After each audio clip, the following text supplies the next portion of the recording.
All right, let's go ahead and get started. I'm Caitlin Talmadge, a professor here in SSP, and I'm delighted to welcome all of you to our SSP Wednesday seminar with Dr. Mara Karlin. I'm serving in the stead of our dear leader, who is sorry to miss today's presentation. But it's on a beach, so I'm not sure. I wasn't going to say that. But, we are delighted to welcome Dr. Karlin, who is the professor of practice and interim director of the Foreign Policy Institute at Johns Hopkins University School of Advanced International Studies in DC. She's also a visiting fellow at the Brookings Institution. Dr. Karlin, as many of you probably know, has served in a variety of national security roles for 6 different U.S. Secretaries of Defense, and has advised on policies spanning strategic planning, defense budgeting, the future of conflict, and regional affairs in the Middle East, Europe, and Asia. So everything. She served as Assistant Secretary of Defense. I'm getting to that. Can I live? Can I? Okay. Most recently, she served as Assistant Secretary of Defense for Strategy, Plans, and Capabilities, dealing with VIPN during the leading and development and implementation of the 2022 National Defense Strategy, Nuclear Posture Review, and Missile Defense Review. Also, during the Biden and Harris administration, she performed the duties of Deputy Undersecretary of Defense for Policy, managing the Office of the Secretary of Defense for Policy and leading a wide range of regional and functional national security, foreign policy, and defense issues. And she also served as acting assistant secretary for ISA, I think, as well. So she is here today to speak about her book, which I believe she wrote before she went into government service. Never got to go on the book tour, so we're taking care of that for her. So she's going to talk about her book, but maybe give a little bit of a shorter talk than we sometimes hear, so that there's a lot of opportunity for question and answer, whether that be about the book or about other topics that you may want to get her thoughts on. And we will be live streaming the talk, but for those of you who are watching online, we will not be live streaming the Q&A. So just FYI on that, we'll be having that just in the room. So with that, I will turn it over to Mara. Thank you. It is such a treat to be here. I remember coming a couple of years ago for a book talk on my earlier book on building militaries in fragile states, and I got some of the most interesting and difficult questions from the folks at MIT. So no pressure, but I'm looking forward to that again. Thank you for the very kind introduction, Caitlin. So I wanted to figure out with this book, The Inheritance, America's Military After 2 Decades of War, what the military inherited from being at war for the longest period of time in contemporary history. And there was this puzzle to me, which is that the United States had been at war for decades, since the 9/11 attacks, but there wasn't much focus on this. There wasn't much debate or discussion on the wars throughout most of that time period. Effectively, never before have so many fought for so long with such limited results and such little public interest. So I wanted to understand what was going on here.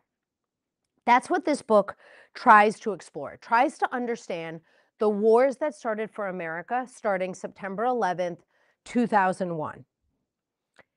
And, starting this project, it was clear to me that a lot came out of these wars, right? The US military has the ability to find, fix, and finish just about any target anywhere in the world. The US homeland hasn't faced a catastrophic attack since the September 11th, 2001 attacks. We've also seen an American public that has celebrated its troops, though less and less, and a public that doesn't know, understand, or seem terribly interested in what's being done in their name. We've also seen historic levels of veteran suicide.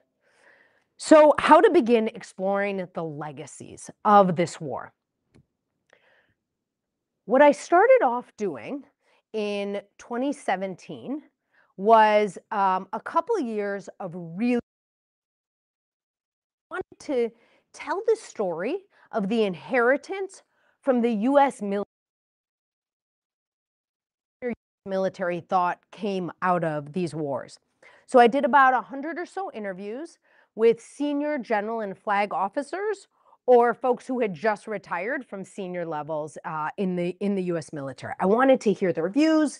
I wanted to figure out the themes and try to find some patterns. And knowing that I'm sitting here at MIT Folks will be happy to hear that I pursued a rigorous research methodology using semi-structured interviews. And I made sure to get folks who were representing across the military services and who are in a wide range of positions. I also looked a lot at survey research, and as you can imagine, there's a lot of literature that has come out about this period of time. Now, as Caitlin briefly mentioned, I finished this book, and then I was in the US government. I actually finished this book the day before I entered the Biden administration in January 2021, right? Nothing animates like a deadline. And then it took about 10, 11 months or so for the publication to come out.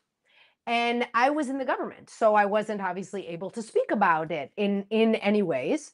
And it, as you can imagine, though, nevertheless, the issues came up in the oxygen over the last few years. So after I tell you a little bit about the book, we can maybe talk about this contemporary setting and what might have been different and all of that good stuff. So here are the findings of this book. What I found is that the way the military, the US military, is processing the post 9/11 wars is really encapsulated by three interrelated crises. If you've ever had to read Clausewitz, which I'm guessing many of you have, you know that Clausewitz has this trinity. He effectively says there are three groups that really matter and that inform war making. There's the people, there's the military, and there's the government.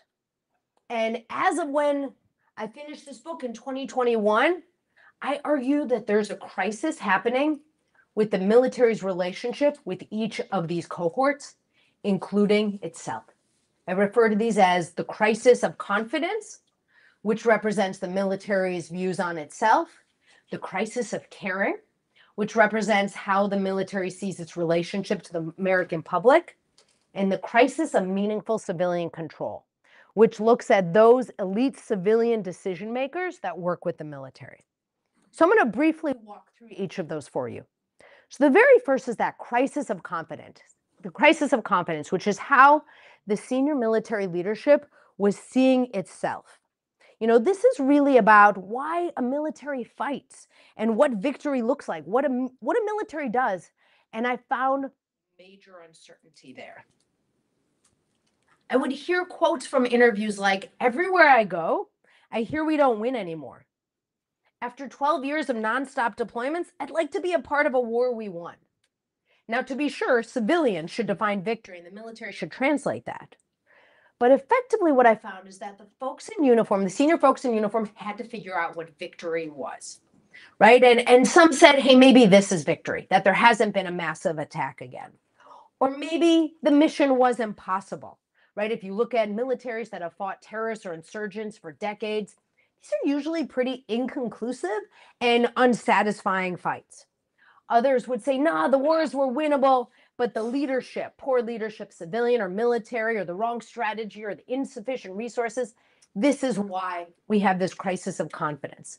At a minimum, it's clear there is an ambiguous outcome. Nevertheless, a lot of folks felt like this was futile. They felt like there was no end state in sight. It felt never ending. In one interview, someone said, it felt like pouring water in the desert, fighting these post 9/11 wars. So what happened is the senior military leaders would really search for an ersatz victory. And they ultimately ended up defining it as don't die and protect your troops. And you see in the survey data a lot that is really proving what was coming out of the interviews. So by 2019, 60% or so of veterans said the Iraq and Afghanistan wars were not worth fighting. And so what we have here is we have an institution that is organized to use violence to achieve victory, right? A military. And it's fundamentally corrosive when that victory cannot be defined or attained. So that is what I see as the crisis of confidence in terms of how the military sees itself. This next crisis is the crisis of caring. That's looking at the military's relationship with the American public. Now, to understand this crisis, it helps to spend a moment thinking about who serves in the military. 0.5% of Americans serve in the military. It has increasingly become a family business where about 80% or so of those in uniform have had a family member in uniform. So that you can imagine that becomes like a sole source provider. For a number of reasons, including the consolidation of military bases, you end up seeing a lot of folks from similar areas. I'll give you one data point that I think is really stark. In 2019, Fayetteville, North Carolina, population 200,000, had 2 times as many enlistees as Manhattan with 1.6 million people, right? So you can see how this really is becoming a family business. And in the post 9/11 wars, of course, there was nothing asked of the American public, right? American public wasn't asked to fight, wasn't asked to pay more in taxes. And so, for very understandable reasons, the public has given little thought to who fights and why and the price that they paid. And you might say that's okay for a while, right? Because what we saw is pretty kind of broad support across the American public for what the American military was doing. But that support is actually now falling. In fact, it's fallen 20% in just the last few years. So in trying to understand the military's relationship to the public, I found in the interviews a lot of frustration and disappointment by public disinterest. In fact, there was this fascinating pattern that came up time and time again in these interviews, and it was unexpected, to be honest. The Vietnam War came up almost as often as the Afghanistan War. But I wasn't asking about that. I was asking about the post 9/11 wars. So this was extemporaneously happening over and over in these interviews. And the pattern would often look the same. The interviewees, when I was asking about their relationship to the American public, they would invoke the Vietnam War in a pretty positive way. They would say, unlike the Vietnam War, the post 9/11 wars were different because the public didn't mix up the war and the warrior, right? So the public has been supportive of those in uniform. And then, as I would ask them about the state of civil-military relations, they would start to get a lot more negative. They would start to express frustration and bitterness, and frankly, occasional anger. Some of the quotes I heard: "We've got a warrior class and everybody else." Or, "Thank you for your service isn't the issue. It's more like, thank you for allowing me not to have to think about the military or worry my family member will be forced to join." In a 2020 survey, more than half of post 9/11 veterans said that Americans who didn't serve in the military should feel guilty. So there's a dynamic going on here. And we see an American public that's less connected to its military from any time in contemporary history. So that's what I call this crisis of caring. Now, this third crisis is the crisis of meaningful civilian control. This is looking at the military's relationship with the civilian managers of violence. So you can think about this as like the senior civilian decision makers in the Department of Defense. Now, relationships between these groups have been bumpy in the past, to be sure. My favorite example of this was during the Cold War, when the senior military leadership wouldn't let the senior civilian leaders read the annex of a war plan that specified nuclear strikes on the Soviet Union would automatically be accompanied by nuclear strikes on China. So we have had some bumpy times in the past, to be sure.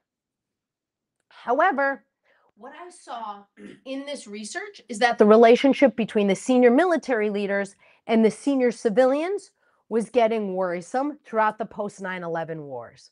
I saw a narrative that we can think of as the stab in the back narrative, which really, of course, precludes introspection. A number of folks saying the civilians just didn't care, or the civilians weren't willing to do what was needed to actually win.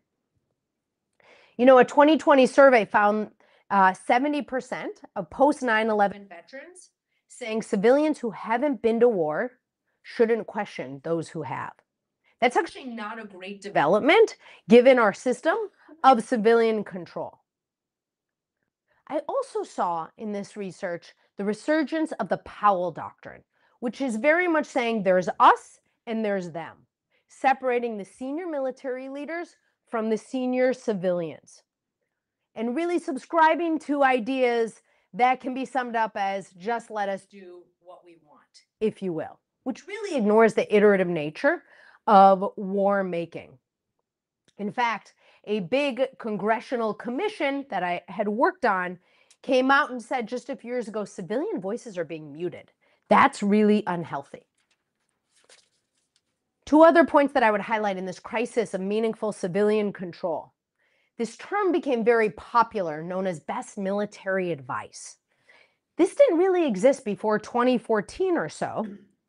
And what it means is it's drawing a very firm line between civilian and military roles and responsibilities, which in practice, as you can imagine, get very fuzzy. Effectively, it's saying there is one type of advice, it is singular, and it is narrow, and it is unquestioned because it's the answer. That's not how war making occurs, of course. Another element I saw was really this accountability soup. Effectively, this frustration that no one was being held accountable for the outcomes of the post 9/11 wars. So that's the crisis of meaningful civilian control. So these three interrelated crises really represent the thrust of the inheritance of the post 9/11 wars. Look, there's a whole lot more that has been inherited, right? So we had this vision of what going to war looks like, for example, which was having lots of big bases, for instance, which is where a lot of folks were deployed, where you had the comforts of home oftentimes. We also saw tremendous operational advantages that the US military had. Air superiority, largely unimpeded logistics and communications. As one interviewee said, basically, we've been gods on the battlefield in the post 9/11 wars. We could go anywhere we wanted and we could do anything that we wanted. And of course, every military service has fought its own war. So the Army contributed the most troops to the post 9/11 wars, and it felt the pressure of that as well. In one interview, an Army general officer said his generation grew up being told how the Army destroyed itself in Vietnam. And he always had a voice inside him saying, don't screw up a second time. And what we saw with the Army is it became pretty unbalanced. It was prioritizing its end strength and its size throughout those wars and wasn't able to modernize. And in speaking with Army generals, what I found is they often felt like the Army carried the post 9/11 wars load on their own. Then you talk to folks from the US Marine Corps. They didn't want to be excluded or sidelined, and they jumped right into these post 9/11 wars, but they also felt an identity crisis throughout. Some folks from the Marine Corps worried that they were just seen as interchangeable with soldiers. And in fact, perhaps that identity crisis is what has inspired the transformation of the US Marine Corps over the last few years. For the Air Force, the story actually starts earlier. You know, following the Gulf War, the Air Force never really went home, right? It was still doing patrols across Iraq in particular. And as some Air Force folks said, the Army came out of Vietnam hollow, the Air Force came out of this war hollow. They have major readiness problems and severe modernization problems, and a whole lot of leadership challenges as well. You know, the Navy had much more minimal impact on the post 9/11 wars and vice versa. As one interviewee said, no one turned to the Navy and said, you're the key to the post 9/11 wars. And yet today we have a smaller Navy that is in many ways less capable. We saw the balance of power in many ways shift in the Department of Defense throughout these post 9/11 wars, where the military services became much more weaker bureaucratically. As some folks said, the combatant commands had all the pull. And moreover, when we look at the legacies, as one interviewee put it pretty well, we just can't decide which theory of war is right.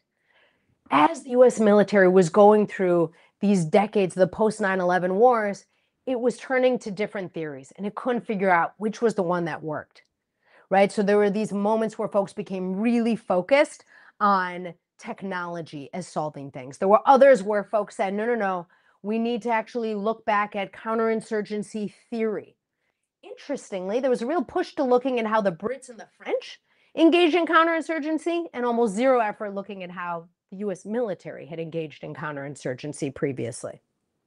There's a lot of frustration with the rest of the US government and the interagency. As one interviewee said, let's stop teaching whole of government. It's 1-800 Department of Defense. Or some folks said, oh yeah, that whole of government, it's really HOLE of government. You know, and some would acknowledge that this frustration with others was actually also a way to avoid introspection. And in thinking about which theory of war is right, one senior leader said, you know, these troops today, they're imprinted with the wrong way of warfare. They don't know what right looks like. What interesting hubris that this is the idea that the post 9/11 wars are wrong. So what do you do about all of this, right? What do you do about these legacies, the post 9/11 wars? You know, Orson Welles has this wonderful quote, if you want a happy ending, that depends, of course, on where you stop your story. So a couple of things that I outline in the book that one could do. One could spend some time doing serious lesson learned efforts, right? The Brits and the Aussies have actually done this. To date, what the US military has done has been really tactically focused. You know, which type of weapon works best? Much less of a holistic look.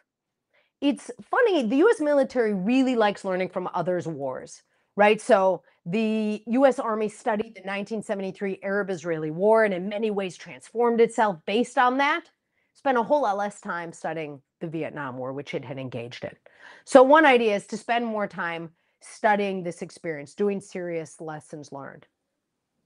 Another is thinking about how to really knock down those barriers to entry between those who serve and those whom they serve, bringing the American public and those in uniform together. So having sets of dialogues where you're bringing in folks in uniform to engage civilians, having moderated conversations that really help folks understand here's why someone might join the military. Here's what a day in the life of serving might look like.